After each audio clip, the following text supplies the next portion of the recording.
The COVID-19 pandemic is the worst experience and an unprecedented global phenomenon with multiple consequences. This pandemic has disrupted the lives of all countries and communities, and has had a negative impact on global economic growth in 2020 compared with the past decades. This crisis has pushed world economy and trade system into the severe trouble. The coronavirus and the increase in confirmed cases in large developing countries, as well as the vaccine resistance of some populations in developing countries, have raised questions about the speed and intensity of the short-term economic recovery. A betterment of infectious cases in Europe, Russia, the United States, Japan, Brazil, India, and across abundant of Africa has revived concerns lockdowns and curfews, and threatens to weaken or delay a possible sustained economic recovery into middle to late 2021. The economic fallout from the pandemic has affected industrial sectors of the economy and certain population teams disparately, and will risk continuing labor dislocations as a result of lingering high levels of unemployment not experienced since the Great Depression of the 1930s. In some cases, employees are reconsidering their career decisions and work patterns, which can imply a post-pandemic economy marked by additional varied labor arrangements and an altered urban environment. In addition to the cost of high poverty, ruined lifestyle, interrupted careers, and increasing social unrest, loss of life in the form of global crisis will always affect global economic growth. It is estimated that after this crisis, 95 million people will be living in extreme poverty, and the number of malnourished people will increase by 80 million compared to before the pandemic. After a delayed response, central banks associate with financial authorities in developed and rising market economies have engaged in an in-progress series of interventions in monetary markets, and national governments have adopted an array of economic policy initiatives to stimulate their economies. The Bank for International Settlements characterized the pandemic as absolutely global in nature, eliciting a fiscal, monetary, and prudent response that has surpassed that of the worldwide financial crisis of 2008 to 2009. In addition, the Bank for International Settlements argues the evolving nature of the health crisis is inflicting the financial crisis to evolve as well, ever changing from a crisis on liquidity in the initial stages to a solvency crisis that might worsen if the economic recovery is delayed. As a result of the potential harm to the world economy arising from the pandemic, it was declared that future economic historians could describe the pandemic as the process moment of the 21st century. During 2020, governments adopted a variety of measures at each the national and international level to deal with the health and economic consequences of the COVID-19 pandemic. These measures embody incentives to extend domestic production of vaccines and personal protective equipment, PPE, and direct state intervention through nationalization or through directives to increase output at facilities that presently made PPE materials or to initiate production at alternative facilities. The shift in approach toward the national security dimensions of international investment, particularly by developed economies, has cared for blur the excellence between foreign investment and trade. Conceivably, changes in technology and also the international economy have created it tougher to assess the economic prices and advantages of changes in foreign investment policies. World Bank's forecast. In January 2021, the World Bank published its updated economic forecast that indicated that global financial growth would slowly reach to the rate of 3.8% in 2022. The worldwide economy would experience a decade of disappointing growth, and the bank concluded that the forecast was leaning toward drawback risks. In particular, the bank assessed every regions of the world stay susceptible to revived outbreaks of the virus, that there were logistical impediments to the distribution of resistive vaccines, and there are monetary stresses additionally to elevated debt levels, and there's the possibility that the pandemic may have a lot of negative effect on incomes and growth.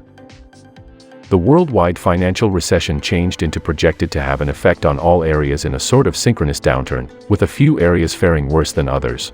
Differences within the significance of regional growth rates had been attributed to the scale of the domestic outbreak, vulnerability of the financial system to spillovers from worldwide financial and monetary stress, the severity of pre-existing challenges which include significant poverty, and the degree to which debt stages constrain the fiscal response.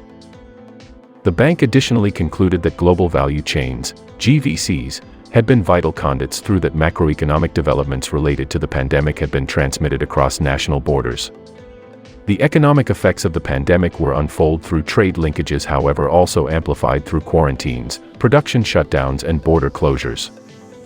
Estimates by the World Bank indicated that national policies adopted to blunt the spread of the virus affected the entire world economy through 4 shocks: a decline in employment because of manufactory closures and social distancing, a trade shock as a result of a rise within the price of traded goods, a tourism industry shock through a pointy contraction in international tourism and services. The magnitude of the shocks varies by country, relied on numerous factors, as well as the composition of output, reliance on trade, and also the level of GVC integration. Global trade. The World Trade Organization, WTO, forecasted that international trade volumes fell by 5.3% in 2020. The WTO concluded that the less negative outcome probably resulted from robust monetary and financial policy actions of the many governments. In particular, the WTO attributed the improved growth performance to fiscal policies that supported personal incomes in advanced economies that in turn supported comparatively higher levels of consumption and global trade. Global foreign investment. Similar to the negative impact policy measures to manage the transfer of COVID-19 have had on world trade, the measures negatively affected global foreign investment flows. In addition, most of the national governments have enforced new or enlarged foreign investment policies concerning national security, whereas making an attempt to navigate between legitimate national security risks and policies. EU members are moving severally to amend current legislation or adopt new rules to expand their review of foreign investments for national security reasons, particularly rules related to acquisitions of corporations concerned within the production of medical care and health. Also, Australia, Canada, and Japan enlarged the range of foreign investments they screen in some cases. Policy changes include increased screening of foreign investment for public interest reasons, which will stay after the pandemic crisis. United Nations also reported that governments adopted new rules across a spectrum of areas and also supported joint international efforts to handle public aspects of the pandemic. Estimated effects on developed and major economies. Among maximum evolved and most important growing economies, financial increase at the start of 2020 was tepid, however nonetheless was expected to be positive. Countries exceptionally depending on trade, Canada, Germany, Italy, Japan, Mexico, and South Korea, and commodity exporters at the moment are projected to be the maximum negatively suffering from the slowdown in financial interest associated with pandemic. In addition, travel bans and quarantines maintain to take heavy economic toll on a vast range of countries. Across Asia, current records indicate that Japan, South Korea, Thailand, the Philippines, Indonesia, Malaysia, and Vietnam may experience more difficult financial recession. Effect on emerging markets. The combined impact of COVID-19, a rise within the value of the dollar, associated an oil price battle between Saudi Arabia and Russia, are striking developing and emerging economies hard. Not all of these countries have the resources or policy flexibility to reply effectively. In line with figures compiled by the Institute for International Finance, IIF, accumulative capital outflows from developing countries since January 2020 are double the level experienced throughout the 2008 to 2009 crisis. The impact of price war and lower energy demand related to a COVID-related economic retardation is particularly hard on oil and gas exporters, a number of whose currencies are at record lows.